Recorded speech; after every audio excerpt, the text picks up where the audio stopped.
Assalamualaikum warahmatullahi wabarakatuh. Saya Dinda Rismawanti dari semester 3A. Di sini saya akan mereview Jurnal Hukum Administrasi Negara pada pertemuan kelima tentang eksistensi perlindungan hukum warga negara terhadap tindakan pemerintah dalam membuat keputusan administrasi negara. Hukum administrasi negara adalah seperangkat peraturan yang memungkinkan administrasi negara menjalankan fungsi-fungsinya, yang sekaligus juga melindungi warga terhadap sikap tindak administrasi negara dan melindungi administrasi negara itu sendiri. Keputusan administrasi negara merupakan pengertian yang umum dan abstrak, dan dalam realisasinya mempunyai bentuk yang berbeda-beda. Akan tetapi, semua keputusan dari administrasi negara ini memiliki ciri dan sifat yang sama. Memahami keputusan administrasi negara ini penting, karena keputusan ini mempunyai konsekuensi dalam hukum positif yang mengakibatkan suatu akibat hukum, sehingga dalam pengujiannya, apabila terjadi permasalahan dapat diselesaikan secara baik dan benar berdasarkan hukum. Keputusan yang dibuat berdasarkan pada suatu undang-undang yang jelas dan tegas disebut dengan keputusan terikat, diuji oleh hakim berdasarkan peraturan perundang-undangan, dan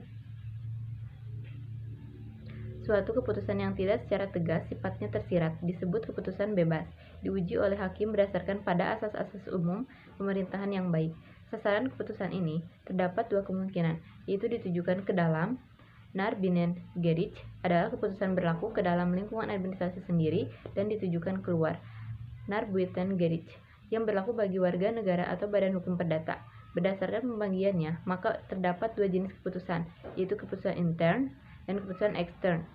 Berdasarkan sifatnya, keputusan pemerintah dibedakan menjadi: pertama, keputusan pemerintah dalam arti eksekutif merupakan keputusan yang bersifat umum, prinsipil, abstrak, dan impersonal, tidak berkenaan dengan seorang individu, dan tidak dalam suatu kasus tertentu, atau bentuknya adalah peraturan. Merupakan keputusan pelaksana atau eksekutif dalam rangka penegakan undang-undang dan wibawa negara. Kedua, keputusan pemerintah sebagai administrasi negara adalah keputusan yang sifatnya individual, kasuistis, konkret, atau nyata.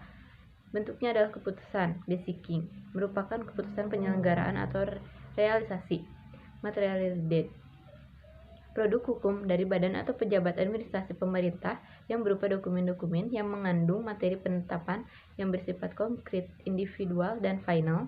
Dalam hukum administrasi disebut dengan keputusan atau basicing. Sekian review jurnal pertemuan kelima dari saya. Mohon maaf bila ada kesalahan. Wassalamualaikum warahmatullahi wabarakatuh.